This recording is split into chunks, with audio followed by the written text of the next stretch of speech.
नमस्कार. मी धर्मवीर पाटील आपल्या सर्वांचं सहर्ष स्वागत करतो प्रतिभा संवाद या पॉडकास्ट चॅनेलवर. प्रतिभा संवाद अर्थात संवाद धर्मवीर पाटील यांच्याशी आज आपण ईश्वरपूर शहर आणि परिसरातल्या सामाजिक, सांस्कृतिक आणि राजकीय यासह वेगवेगळ्या क्षेत्रात आपल्या कर्तृत्वाचा ठसा उमटवलेले आणि सर्व क्षेत्रस्पर्शी अशी ज्यांची ओळख आहे अशा प्राध्यापक शामराव पाटील अण्णा यांच्याशी आपण संवाद साधणार आहोत आणि आपण जाणून घेणार आहोत त्यांचा प्रवास. मी अण्णा आपलं माझ्या पॉडकास्ट चॅनेलवर सहर्ष स्वागत करतो. नमस्कार. नमस्कार.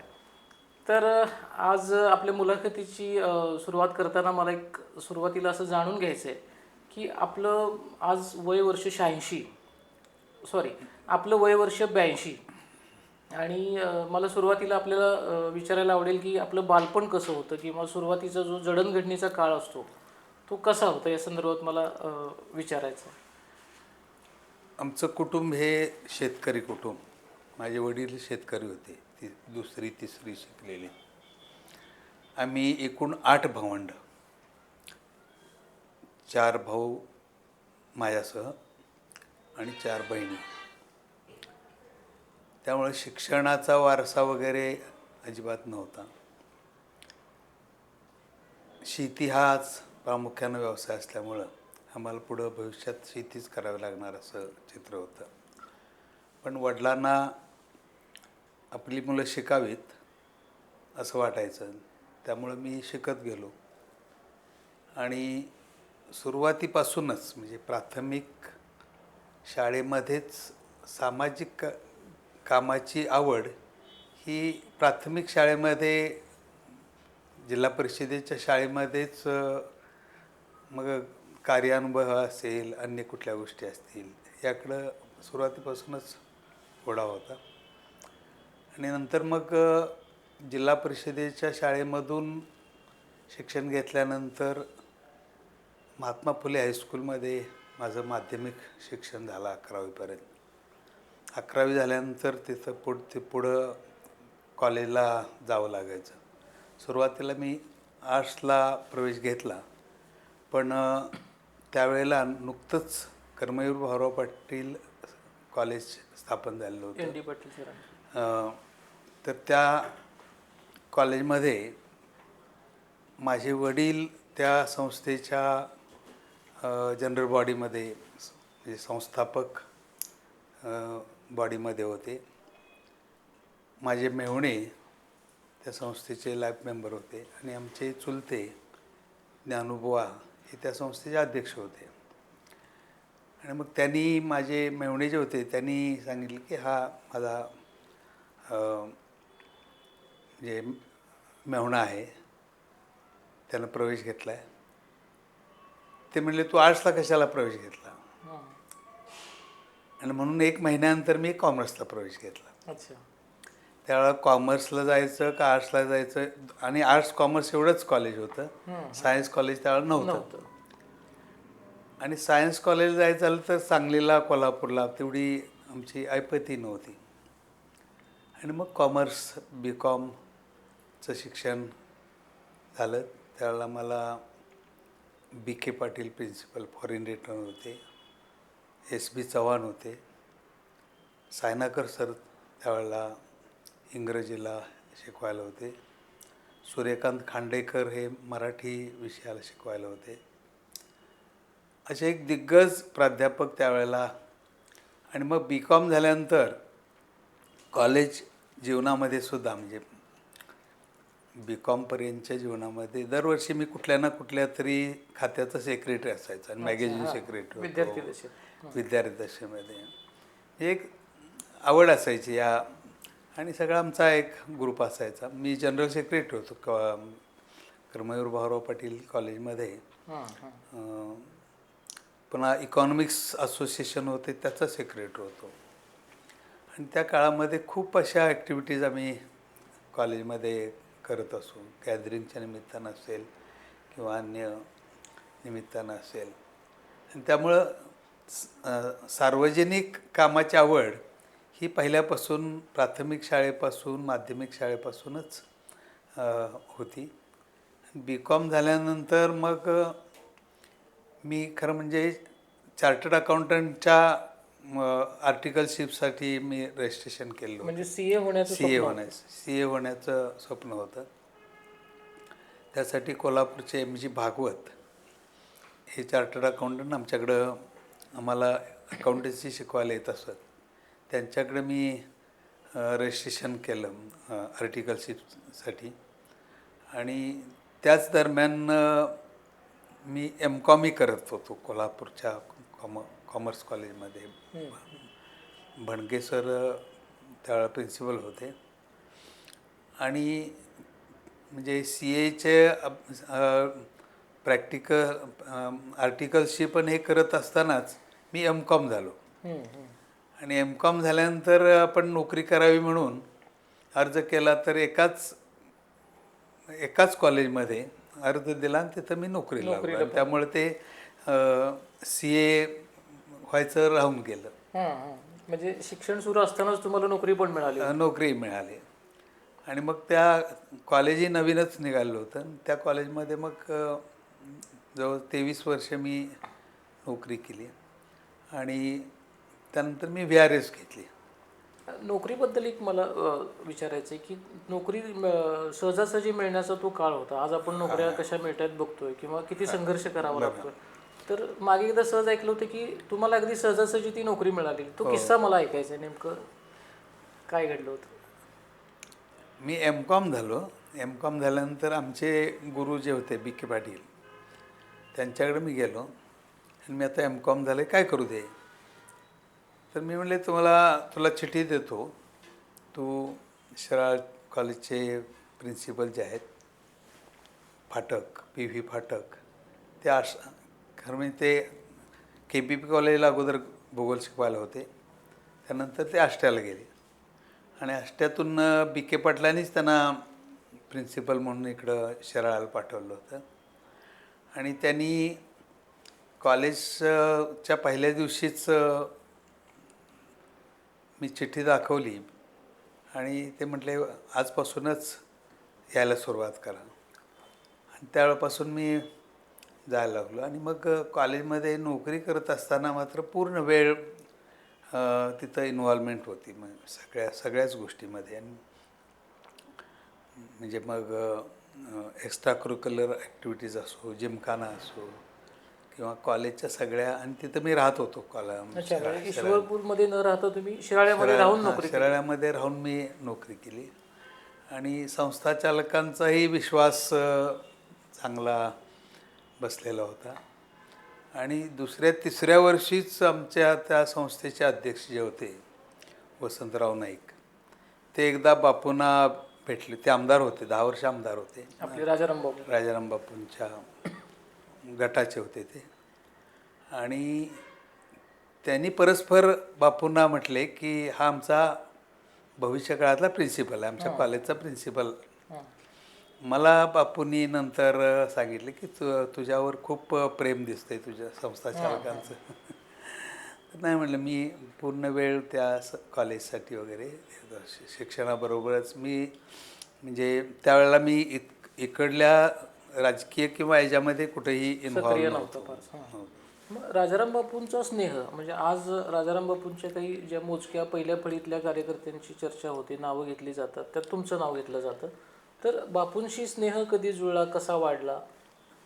B.Com झाल्यानंतर मी B.Comला असतानाच जनरल सेक्रेटरी होतो. त्यामुळे अनेक मित्रमंडळींचा म्हणजे एक ग्रुप होता. आणि मग B.Com झाल्यानंतर आम्ही B.K. पाटलांच्याकडं गेलो. प्रत्येक वेळी आम्हाला कुठली अडचण आली की आम्ही B.K. पाटील सरांच्याकडे जात असो. तर त्यांनी सांगितलं की तुम्ही एक संघटना स्थापन करा आणि त्या संघटनेच्या माध्यमातून तुमचे काही प्रश्न असतील, ते प्रश्न तुम्हाला म्हणजे युवकांचे जे प्रश्न आहेत ते तुम्हाला सोडवता येतील. म्हणून वाळवा तालुका युवक संघटना या नावाची एक संघटना मी स्थापन केली. म्हणजे ती पॉलिटिकल होती का? नाही, नॉन पॉलिटिकल. त्याच्यामध्ये राजकारणाचा काही संबंध नव्हता. आणि त्या संघटनेचा मी अध्यक्ष होतो.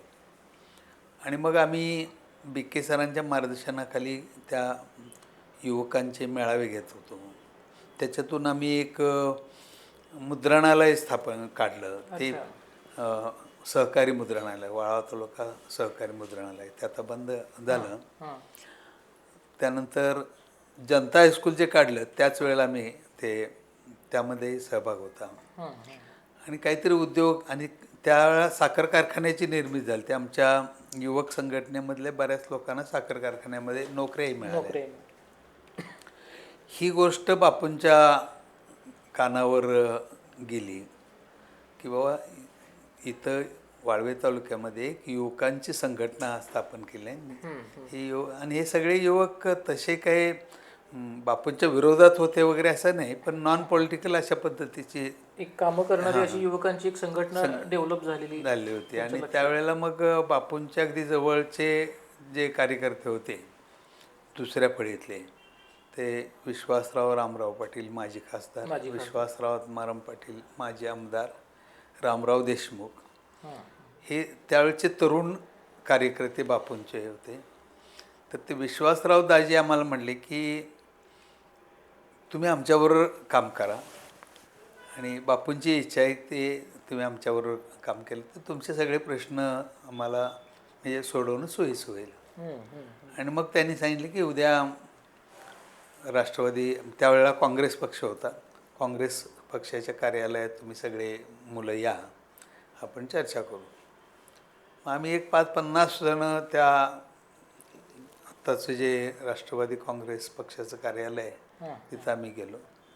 आणि त्यावेळेला जिल्ह्याचे अध्यक्ष युवक काँग्रेसचे वसंतराव यादव म्हणून होते कडेपूरचे, ते आले होते.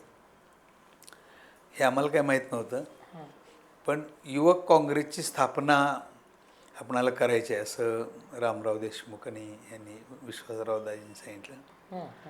आणि मग आमच्या सगळ्या युवकांनी मग माझं नाव तिथं सुचवलं. आणि मग मी युवक काँग्रेसचा, वाळवा तालुका युवक काँग्रेसचा अध्यक्ष झालो. म्हणजे काँग्रेसच्या स्थापनेचे पहिले अध्यक्ष तुम्ही? हां, युवक काँग्रेसच्या युवक काँग्रेसची पहिल्यांदा स्थापना झाली आणि त्याचा पहिला अध्यक्ष मी होतो. आणि तोपर्यंत बापूंचा आमचा काही थेट संबंध आला नाही. पण त्यानंतर युवक काँग्रेसचा अध्यक्ष म्हणून निवड झाल्यानंतर पुन्हा ज्यावेळेला बापू आले तर बापूंनी बोलवलं. आणि मग ते बापू वाळवे तालुक्यामध्ये दौरा करत असताना, कारण ते मिनिस्टर होते त्यावेळेला, दौरा करत असताना युवक काँग्रेसच्या अध्यक्षाला आपल्या गाडीत घेत असत. फादर बॉडीचा अध्यक्ष आणि युवक काँग्रेसचा अध्यक्ष. आणि त्यामुळं तालुक्यामध्ये फिरताना, त्यांच्यावर फिरत असताना बापूंचा अधिक जवळून संबंध आला. मग गावोगावी आम्ही युवकांच्या संघटना बांधल्या, युवकांची शिबिरं, विद्यार्थ्यांची शिबिरं घेतली, युवकांची शिबिरं घेतली. 2-3 दिवसाची अशी शिबिरं असायची रेसिडेन्शियल अशी. आष्टा कॉलेजमध्ये झालं, बोरगावला झालं, कासेगावला झालं. आणि त्याच्यातून बापूंच्याही लक्षात आलं की ही मुलं चांगल्या पद्धतीनं काम करतायत, असा तो बापू संबंध आला. मग ह्या सगळ्या कार्यकाळामध्ये बापूंच्या सान्निध्यात राहिल्यामुळं त्यांच्या व्यक्तिमत्वाचा प्रभाव असेल किंवा एकूणच राजकीय अभ्यास पण तुमचा होत होता, लोकांशी संघटनात्मक संपर्क वाढत होता. तुम्हाला व्यक्तिशः असं कधी निवडणूक लढवावी किंवा नेतृत्व करावं असं कधी वाटलं का?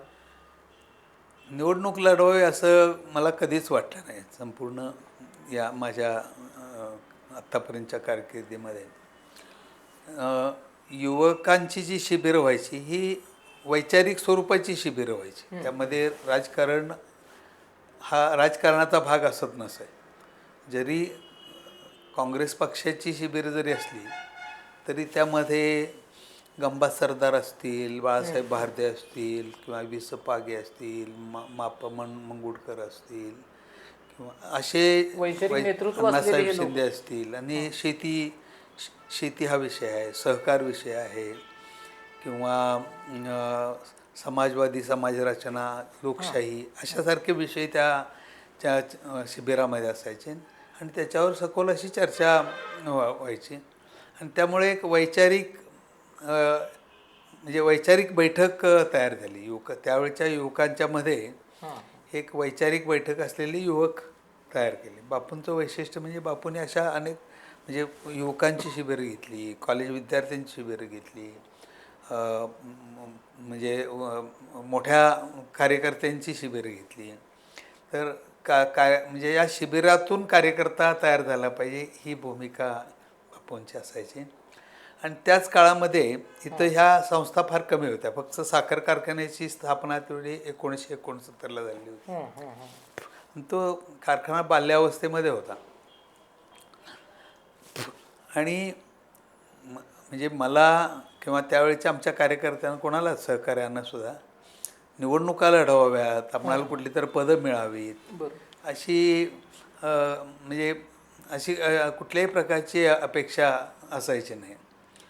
बापूंचं व्यक्तिमत्वच इतकं आकर्षक, मोहक अशा स्वरूपाचं होतं की बापूंनी नुसती पाठीवर थाप मारली तरी बळ आल्यासारखं वाटायचं. पण बापूंना असं कधी वाटलं नाही का की आपला हा चांगला जवळचा कार्यकर्ता आहे आणि त्याला एखादं पद राजकीय असावं? त्यांनी कधी त्यावेळेला अशी पदं नव्हतीच किंवा त्यावेळेला अशा संस्था नव्हत्या. साखर कारखाना सोडला आणि साखर कारखान्यामध्ये त्यावेळेला संचालक मंडळ हे मर्यादित स्वरूपाचं होतं. 12-13 लोकांचं संचालक मंडळ होतं आणि ती सगळी ज्येष्ठ मंडळी होती. पहिलं संचालक मंडळाचं झालं आणि त्यानंतर मग बापूंना वाटलं की राजकारणामध्ये आपणाला स्थिर व्हायचं असेल तर आपल्या संस्था निघाल्या वाढले पाहिजे. आणि त्यावेळेला मी म्हणजे डबल ग्रॅज्युएट होतो, नोकरी करत होतो आणि नोकरी करत इकडं सार्वजनिक क्षेत्रामध्येही काम करत होतो. त्यामुळं नवीन संस्था काढत असताना बापू मला म्हणायचे की आपणाला बँक काढायची आहे, आपणाला दूध संघ काढायचा आहे, आपणाला सूतगिरणी काढायची आहे, अशा संस्था काढायच्या आहे. तर ते म्हणायचे शामराव तुम्ही म्हणजे या प्रक्रियेमध्ये किंवा ह्या स्थापनेमध्ये तुम्ही जरा सहभाग घ्या, पुढाकार घ्या. आणि नेहमीच त्यांच्या जवळपास असल्यामुळं ह्या सगळ्या संस्थांच्या आपोआपच ती जबाबदारी आपल्याकडे यायची. उभारणीमध्ये म्हणजे मदत करण्याची भूमिका. म्हणजे बँकेची ज्यावेळेला स्थापना करायची ठरवली त्यावेळेला मला म्हणले की डी.जी. पाटील आमचे चीफ प्रमोटर होते बँकेच्या आणि त्यांना मदत कर. तेव्हा डी.जी. पाटलांना मी मदत करत असो आणि त्यामुळं बँकेच्या स्थापनेच्या सगळ्या प्रक्रियेमध्ये 24 तास आम्ही डी.जी. पाटील आम्ही असायचं. त्याचप्रमाणे दूध संघाच्या निर्मितीच्या बाबतीतसुद्धा विश्वासराव दाजी त्या दूध संघाचे पहिले चेअरमन होते, त्यांना मी मदत करत होतो. पुन्हा सूतगिरणी खरं म्हणजे बापूंच्या मनामध्ये ते बोलूनही त्यांनी दाखवलं होतं की सूतगिरणी त्यावेळेला सूतगिरण्या ह्या इचलकरंजीला वगैरे असायच्या आणि फार प्रचंड अशा प्रॉफिटमध्ये साखर कारखान्यापेक्षा सूतगिरण्या जास्त प्रॉफिटेबल असायच्या त्यावेळेला. आणि त्यावेळेला बापूंनी म्हणाले की आपण सूतगिरणी काढूया आणि ह्या सूतगिरणी हे तुम्ही चालवा किंवा तुमच्याकडं मी देणार आहे. तर मला त्या सूतगिरणीच्या ह्याच्यामध्ये काही रस नव्हता. आणि हे काम करत असताना त्या संस्थेच्या प्रत्येक संचालक मंडळामध्ये किंवा जे पहिल्यांदा प्रमोटर बोर्ड असायचं, कुठलीही संस्था स्थापन करताना पहिल्यांदा प्रवर्तक मंडळ असायचं आणि तेच पुन्हा कन्वर्ट संचालक मंडळामध्ये. त्या सगळ्या संचालक मंडळामध्ये मी होतो. प्रवर्तक मंडळ सूतगिरणीमध्ये होतो, बँकेमध्ये होतो, इंजिनिअरिंग कॉलेज नंतर स्थापन झालं.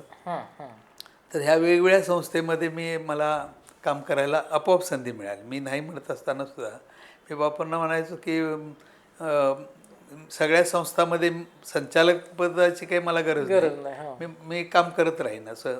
तर त्यांनाही वाटायचं की निष्प्रभ पद्धतीनं काम करणारा कार्यकर्ता आहे. त्यामुळेच मग राजाराम बापू सहकारी बँक जेव्हा निघाली तर अगदी मला वाटतं सुरुवातीला काही काळ दुसरे अध्यक्ष होते, पण दीर्घकाळ तुम्ही अध्यक्षपद भूषवलेलं. डी.जी. पाटील हे इथले पंचायत समितीचे सभापती होते, इथल्या तालुका काँग्रेसचे अध्यक्ष होते, जिल्हा परिषदेचे ते सभापती होते. ते पहिले चीफ प्रमोटर होते आणि 1981ला बँकेची स्थापना झाली. आणि मग पुढं ते त्यांना हार्टचा त्रास झाला वगैरे, पुन्हा मग त्यांना ॲडमिट केलं, हार्टचं ऑपरेशन झालं त्यावेळेला व्हाईस चेअरमन होते बोरगावचे शामराव वाटेगावकर अच्छा. आणि मी संचालक मंडळामध्ये होतो. ते ॲडमिट हार्टचं ऑपरेशन झालं, ॲडमिट झालं, त्यामुळे त्यांना बँकेचं दैनंदिन कामकाज ते करू शकत करू नव्हते. शकतो.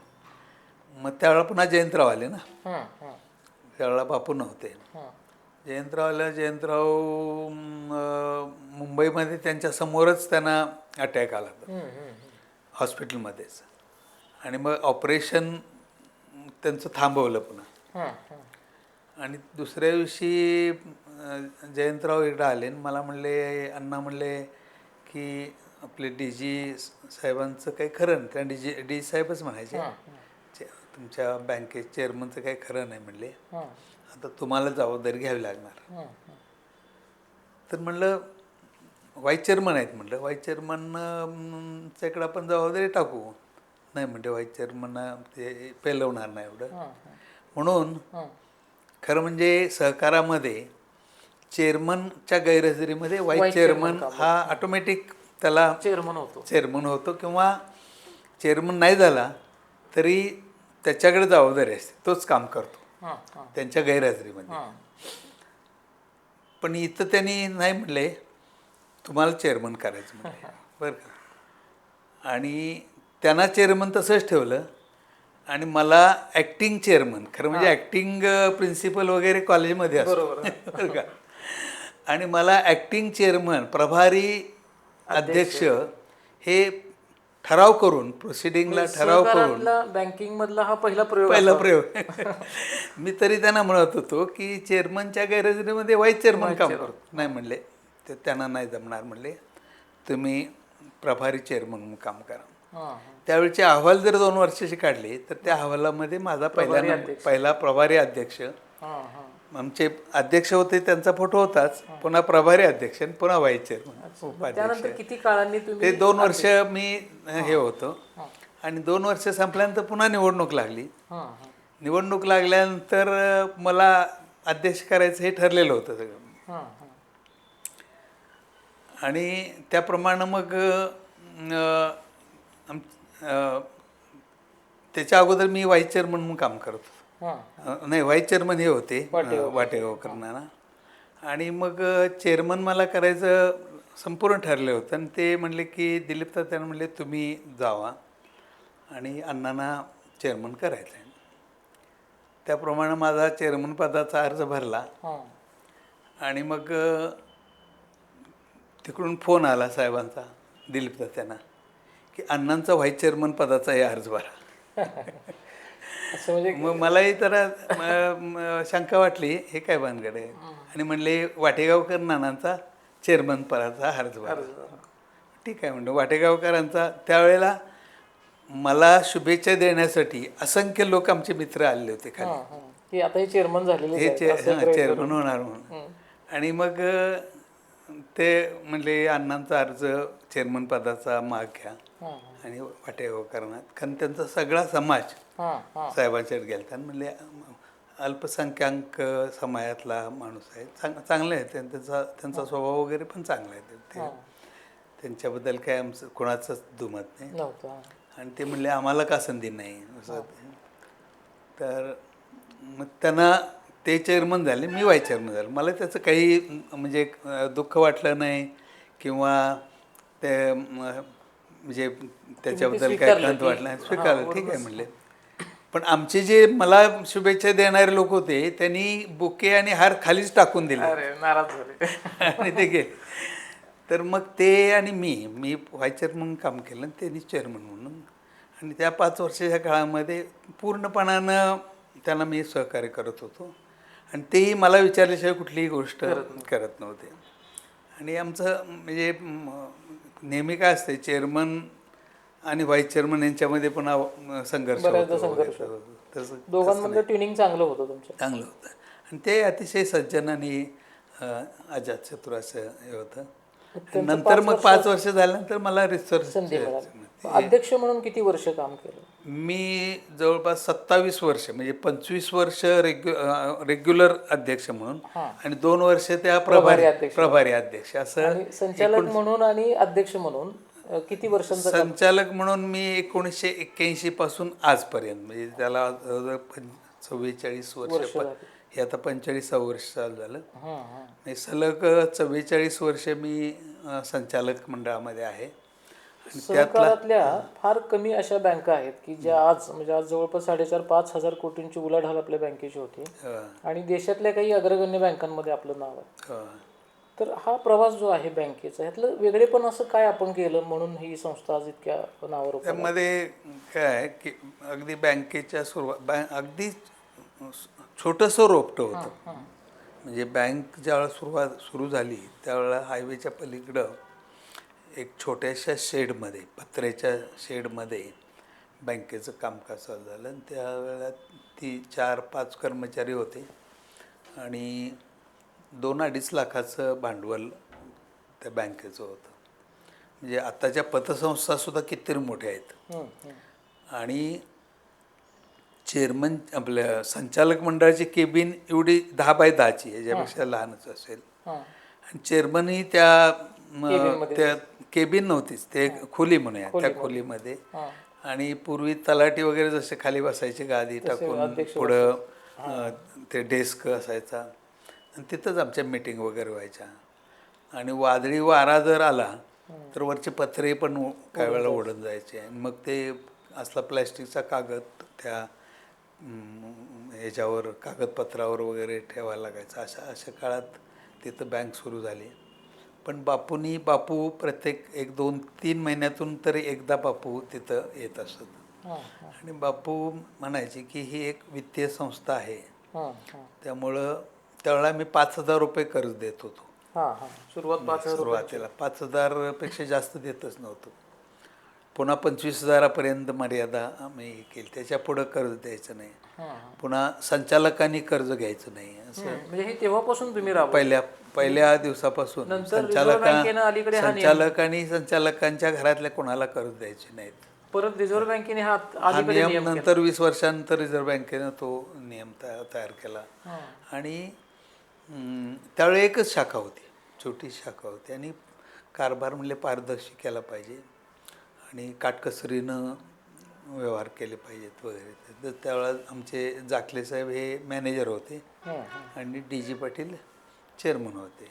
शामराव वाटेगावकर मीटिंगला यायचे, पण मी दररोज शिराळाला होतो. शिराळातून आलो की इथंच उतरणार, म्हणजे नोकरी करत करत आणि इथं थोडा वेळ थांबणार आणि मग घरी जाणार. डबा घेऊनच जात होतो शिराळ्याला, त्यामुळे इथं दुपारपर्यंत थांबायचं आणि जायचं. त्यामुळं DG पाटीलसुद्धा मला प्रत्येक गोष्ट सांगणार किंवा विश्वासात घेणार वगैरे.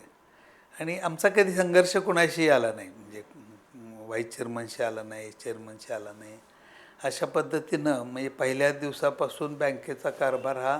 आणि त्यावेळेला बापूही म्हणले की तुम्ही, आपली ही संस्था ही वित्तीय संस्था आहे, त्यामुळं गरजू लोकांना कर्ज द्या. यामध्ये राजकारण पहिल्या दिवसापासून बँकेच्या कारभारामध्ये राजकारण कधी आलं नाही. हे बापू असताना पण आलं नाही. म्हणजे त्यांनी एखाद्याची शिफारस केली आणि कर्ज द्या म्हणून सांगितले म्हणजे त्यांनी वा चुकीच्या माणसाला कर्ज द्या असं पण कधी सांगितलं नाही. मला वाटतं जयंत पाटील साहेबांनी सुद्धा ते जयंत पाटलांनी आत्ता एक गंमत सांगतो की आता एल शाह म्हणून उभा राहिले निवडणुकीला. ते भाजपमध्ये होते पूर्वीपासून. तर त्यांचं खातं आमच्या बँकेच्या मार्केट यार्ड शाखेमध्ये असायचं आणि त्यांचे सगळे व्यवहार ते आमच्या बँकेमार्फत करायचे. आम्हाला त्यावेळेला पैसे लागले तर आम्ही त्या शेठजींना सांगणार, शेठी एक 5-10 लाख रुपये असले तर ते ठेवणार, लगेच दुसऱ्या दिवशी ठेवणार. त्यामुळे जाखले साहेबांचं त्यांचे संबंध असायचे. त्यांनी एकदा कर्ज मागितल्यानंतर मग जाखले साहेब म्हणले कर्ज तुम्हाला द्यायला कुठलीच अडचण नाही, पण मी साहेबांच्या कानावर घालतो म्हणले, कारण डायरेक्ट विरोधी. मग साहेबांना, जयंतरावांना जाखले साहेब म्हणले की असे कट्टर भाजप आपल्या विरोधातला माणूस आहे आणि तो कर्ज मागतोय. जयंतरावांनी म्हणले आपला हा व्यवसाय आहे, तो जर चांगला खातेदार असेल तर तुम्ही कोणालाही कर्ज तुम्ही मला विचारू नका. आपणाला चांगल्या माणसाला कर्ज द्यायला काय सर म्हणजे तो थोडक्यात कुठल्या पक्षात हस्तक्षेप कसलाही हस्तक्षेप त्यांनी ठेवला नाही. तर सांगली शहरामध्ये तर आम्ही सांगलीच्या वेळेला शाखा काढली त्यावेळेला आमच्या म्हणजे आम्हाला ते कुठल्या पक्षाचे आहेत आणि काय आम्हाला माहीत पण नाही. हां, हां. पण बरेचसे लोक भाजपचे असायचे, इतर पक्षाचे असायचे, पण त्यांना एक ते अजूनही खातेदार आमच्या आहेत अजून. हां, हां. तर पहिल्या दिवसापासून मी बँकेच्या कारभारामध्ये कधीही राजकारण आणलं नाही काय आणि काटकसरीनं कारभार करण्याचा प्रयत्न केला. अगदी बारीक सारीक गोष्टीमध्ये सुद्धा आम्ही काटकसर करतो आलेलो आहे. आता जरा व्याप मोठा झाला आहे त्यामुळं आता 50 शाखा आहेत आपल्या. आता आमच्या 50 शाखा आहेत आणि संपूर्ण राज्याचं कार्यक्षेत्र आहे आणि 4,500 कोटीचा आमचा व्यवसाय आहे. म्हणजे ठेवी जवळपास 2,500 कोटीच्या ठेवी आणि 1,700 कोटीचा कर्ज 1,700-1,800 कोटीचा कर्ज पुरवठा आहे. अशा पद्धतीनं भारतीय स्तरावर ज्या काही रँकिंग्ज असतात त्याच्यामध्येही आपल्या बँकेचा उल्लेख भारतामध्ये ज्या नागरी सहकारी बँका प्रत्यक्ष रजिस्टर झाल्या 2,000 बँका रजिस्टर झाल्या नागरी सहकारी बँक मधल्या काळामध्ये 8-10 वर्षाच्या काळामध्ये 10-15 वर्षाच्या काळामध्ये म्हणूया त्यातल्या बऱ्याचशा बँका बंद पडल्या, काही दुसऱ्या बँकेमध्ये मर्ज झाल्या, रिझर्व्ह बँकेनं लायसन्स काहींची रद्द केली आणि आत्ता सध्या आता ह्या ज्या बँका बंद पडल्या त्याचं कारण एक तर मिसमॅनेजमेंट आणि बँकिंग रेग्युलेशन ॲक्ट जो आहे त्यानुसार कामकाज न केल्यामुळं किंवा त्यांचं म्हणजे उल्लंघन झाल्यामुळं असेल किंवा सहकार कायद्याचंही उल्लंघन झालं असल्यामुळं या बँका म्हणजे कुणालाही कर्ज द्यायची, प्रामुख्याने नातेवाईकांना कर्ज द्यायची किंवा आपल्या संबंधित संस्थांना कर्ज द्यायची आणि ती वसूल न झाल्यामुळं NPA वाढत गेला. NPA म्हणजे थकबाकी वाढत गेली, NPA वाढत गेला आणि लिक्विडिटी राहिलीच नाही.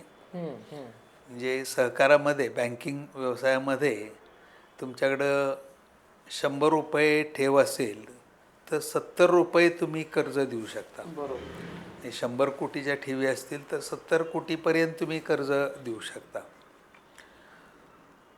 त्याच्या आत दिली तरी म्हणजे 65 ते 70 कोटीची कर्ज जर तुम्ही दिली तर ते व्हायबल होऊ शकतं. आणि 30 कोटी तुमचे म्हणजे 100 कोटीपैकी 30 कोटी तुमचे शिल्लक पाहिजेत. ते तुमच्या तिजोरीमध्ये असोत किंवा ठेवी दुसऱ्या बँकामधल्या ठेवीत असोत किंवा गव्हर्मेंट सिक्युरिटीजमध्ये असोत की जे लगेच लिक्विड उपलब्ध होऊ शकतात. लोकांनी पैसे ठेवीदारांनी पैसे मागितल्यानंतर त्याला कुठल्याही क्षणी पैसे देता आले पाहिजेत. त्यासाठी 30% तुमचा रिझर्व्ह स्टॉक असला पाहिजे.